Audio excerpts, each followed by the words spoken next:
Hey everybody, it's Mark, back with another vid. So this is my 1 year review. Cheesy smile.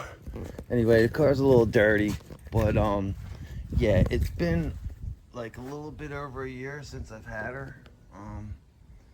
And so I guess we'll get into why I went with what I went with. I've been looking at Camaros, I've been looking at um Mustangs. And when I was shopping at the time, everything was like 45,000, 50,000 for used cars. It was crazy. Just got done COVID and all that stuff. I just, was kind of over it. Um, yeah, I bought this last year at the end of October. It came up online at one of the local dealerships. It was actually a Chevy dealer who had the car. And so I went, had the car tinted. I'll go over everything I've done, a list of everything I've done. I'm gonna go over like some of the stuff I like, some of the stuff I don't like. One of the main things I don't really like about the car is I have a manual, so it has the MT82, the dreaded MT82. So one of the things I did with the car was I put this. This is a Built Works shifter ball. The only thing I would say I don't like about this is that it can get cold when it's cold and hot when it's hot, because it's all, made out of billet. It's weighted. It's supposed to help with the throws. Also, underneath the car, I pulled the body mount and put in a Steeda body mount. It just holds it in, keeps it, it takes away that sloppiness. Like, it makes it feel more, not trans-mounted, but it stiffens it up a lot. It makes a huge difference in the way that the car shifts and feels. The stock bracket that holds it in place was so sloppy, the thing would just wiggle all over the place. This takes a little effort to get it, you know what I mean? You got to put forward a little bit of effort. Third, fourth, fifth, sixth. Feels good now. I also did the Synchro Shift 2 like 2 weeks ago. That made an improvement. I did the rear. I mean, even though it's 13,900 miles on it right now, I still wanted to do all that stuff just to see, for my own peace of mind, to see what it looks like. But yeah, it's a base model. It came exactly how I would have ordered it. The color I would have got. This is lightning blue, which a lot of times gets mistaken for impact blue, which is a bit darker than this. 2017 was the first year they came out with lightning blue, I'm pretty sure. But yeah, I went with this because I wanted a Mustang, you know. It was the performance package just like I wanted, so it comes on a staggered setup. It's got 255s up front, 275s in the back, so a little bit more tire back there.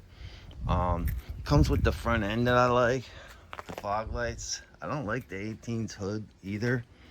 I do like the vents on the 18, but these are actually real vented. The best hood that I've seen on a Mustang is on the GT500 S550s.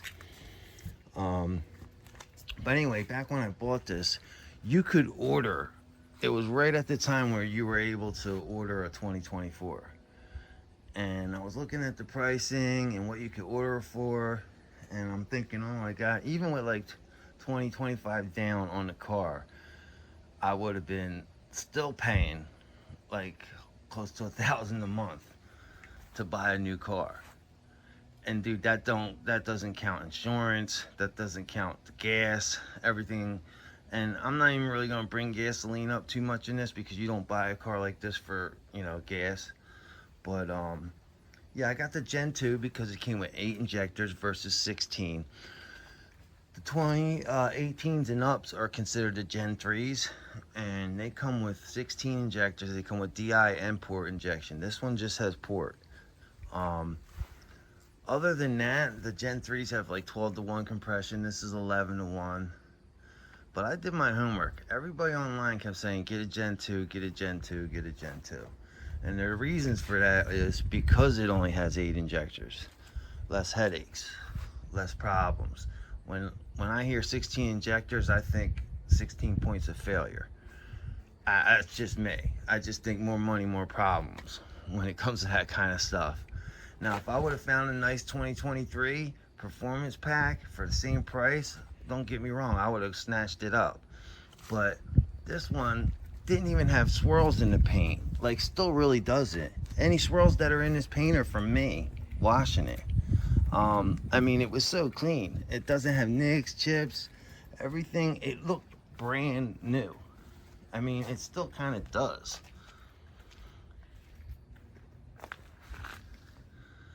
And then what really sold me, I'm going to show you guys. I'm going to pop the hood for you. It's got the WeatherTech. I mean, it just came how I would have ordered it. Some people, they're power seats and everything. It's just, they're not the heated leather, I know. And it's got the calculator screen. That would be the only thing I would change about this car, though, honestly, is that screen.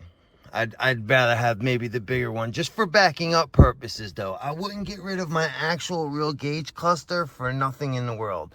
Like, that's another thing that was on my list when I wanted to buy a car. I didn't want a fake iPad setup like I'm seeing in all these new cars. I just can't stand it. I'm older. I'm 50, so you know what I mean. When that stuff matters way less to you when you're older. You don't even know how to use it. Half of us. Anyway, hold on a second. This is the only other thing I would change is this, the hood latch. I like that the car has one, but a car like this should have came with, you know, the hood shocks. Anyway, the water's fine. I washed it the other day. That just goes to show you where water just finds its way into the panels. That's how you end up with rust. Even though you're washing and waxing your car and taking care of it. But anyway, look at that underneath this hood. There's no oil stains. There's not, I mean, nothing. It's just clean. You can eat off of this motor.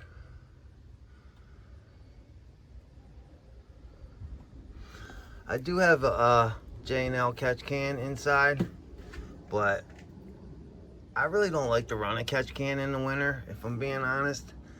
Cars act funny. Sometimes those catch cans freeze up a little bit too.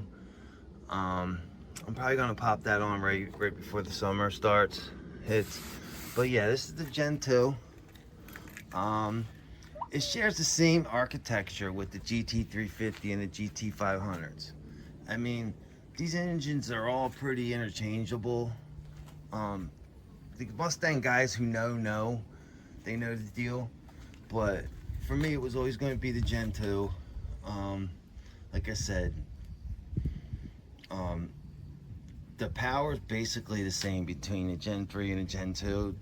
The Gen 3 makes a little more horsepower up top, revs out a little bit further, but it's nothing for a tuner to tune this car. And you know, the torque is the same.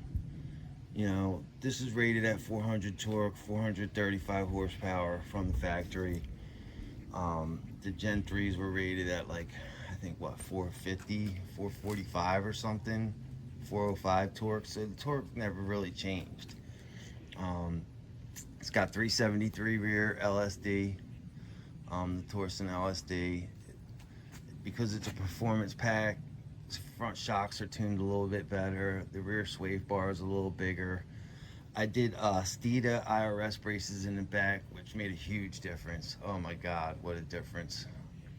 Makes you feel like you're on a straight axle. Really does, like, stiffen things up back there. But the car, yeah, man, I mean, it's phenomenal. It handles great. I haven't even driven it in a while. Look, you can see the rust on the calipers because I haven't driven it for like a week. But yeah, let me do a cold start. But honest to God though, guys, I'm gonna set this stand up. The only thing I don't really care for about this car, like I said, is the MT82. That's really like the only thing that yeah, that's the only thing they could have did better. These all should have came with Tremix, basically. Ford shouldn't have cheaped out. They should have, you know, they should have just thrown Tremix in them.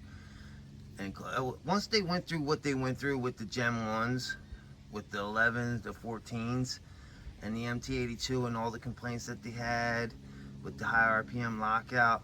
Now, don't get me wrong, that all goes away when you put the right, you got to put a clutch in, braided clutch line, and they say to get a race spec shifter. If you're going to do all that, you might as well put, like, you know, either an MGW or a Barton in it. If you want to keep that factory feel, do a Barton and body mount it, and you should be good to go with that. The only thing about the Barton is it's a 25% drop. That's why I'm holding off on doing a shifter right now, because I don't want it to go too low. If I'm going to do one, it's probably going to end up being the MGW, even though that's trans-mounted, and I wanted to stay away from trans-mounted because I like that soft factory feel. I only drive the car on the weekends. I don't want to drive around feeling like I'm ready to, you know, go to the track. You know what I mean? I don't want it to be shaking and vibrating or bop, bop, bop, bop, bop. You know what I mean? It's not meant for that. It's meant for me to cruise, take the cars to coffee on the weekend, go to my friend's house. You know, it's just not meant for that.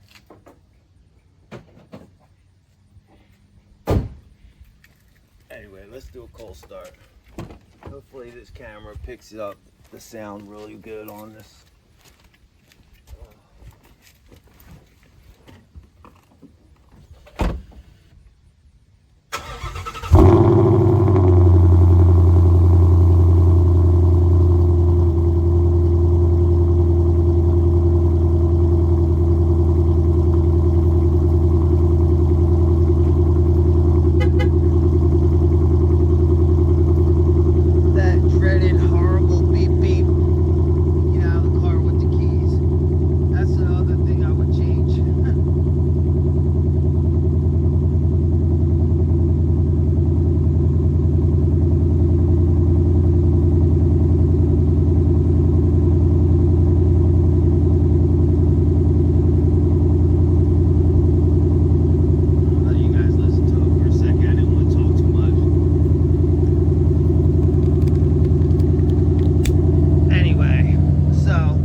South Jersey. I went to Nelson's Tint. Guy does a great job.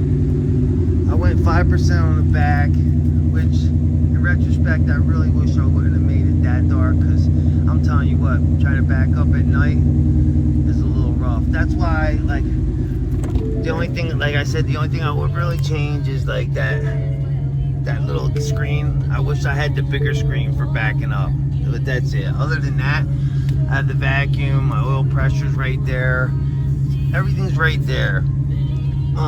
As far as like track apps, it's got launch control. You can launch the car. I've never launched it, but you can launch the car, do all that crazy stuff with it, line lock. But yeah, man, I love it, dude. It's been a blast. It's been great. Again, I had it a year now. It's been so much fun driving this thing. It feels so great being back in a manual. Oh my god. Nothing like rolling your own gears. I swear to God. Like, I know a lot of young people don't get it, and I know the 10 speeds are faster. Shit, the 6-speed automatics are faster. But it is what it is. These are just so much more fun, man. And dude, once you get a 6-speed manual and you turn it up, I mean, it's fun, it's crazy, and it's different every time too. It's like, it's not the same old bah, bah, bah, bah, bah, you know, where the car's doing everything for you. People today crack me up, man. They got the car that's doing all the work, and they want to kind of take credit for it like there's some Mario Andretti or something. You know what I mean? It just cracks me up, man. But yeah, there's no fun like the fun of a manual. Shifting your own gears, downshifting, rev matching yourself. Oh, that's the other thing. I wish it did have auto rev matching, just so I could like have it and use it when I want to use it. But I mean, dude, I'm 51. We were rev matching before they even called it that. We just called it downshifting. Today they call it rev matching. But yeah, I mean, I rev matching before I knew I was even rev matching. So that shit just comes normal to me. But I do kind of wish it had that. They don't give you, you know, electronic start from inside the house because it's a manual. It's like one of the safety features. I do wish I kind of had that.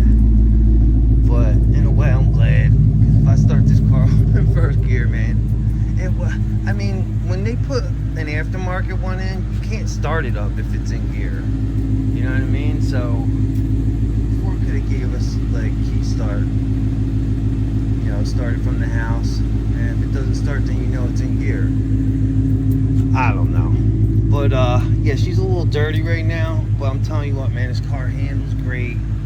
When you're in a manual too, that's the other thing. You're in total control of the car. The car's not doing its own thing. You know what I mean? You're in charge of whether or not the car gets sideways or not. You know what I mean? As soon as the car gets a little out of control, you just clutch it, boom, she straightens right out. But yeah, man, I think I got lucky with this one. I see the prices drop though since the 24s came out. Like you could pick up a 15 or 17 Mustang for like 20 grand, but it's gonna have 70, 80,000 miles on it. The ones like mine that are still low miles, they still have like 15, 10,000, under 20,000. They're all still selling for like 25, 30 grand. So I think I did all right with this.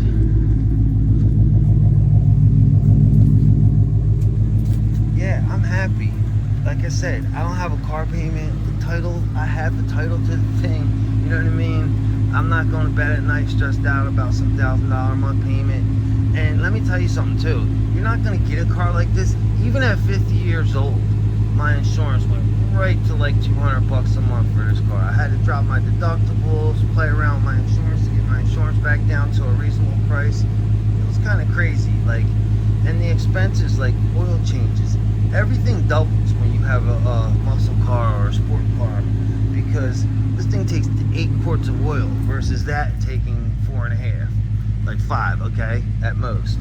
The new ones take 10. The 18s and up, the Gen 3s, they take 10 quarts of oil. Anyway, I'm gonna put this on the stand.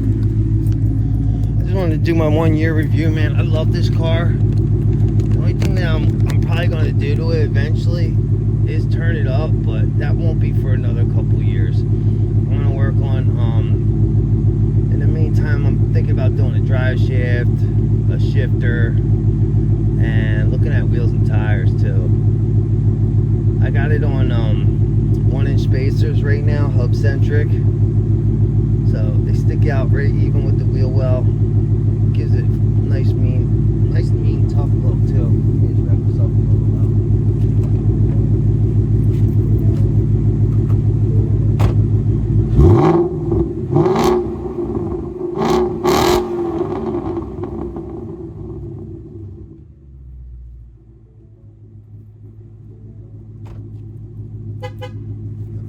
There says it all. I think I'll just end it there, really, honestly. I love this freaking car. I have no regrets. I don't wish I got a 24, none of that. It's about to be 25, so everybody that went and got a 24, their car's about to be old too. So that's how I look at it, man. Like, I got basically the same thing.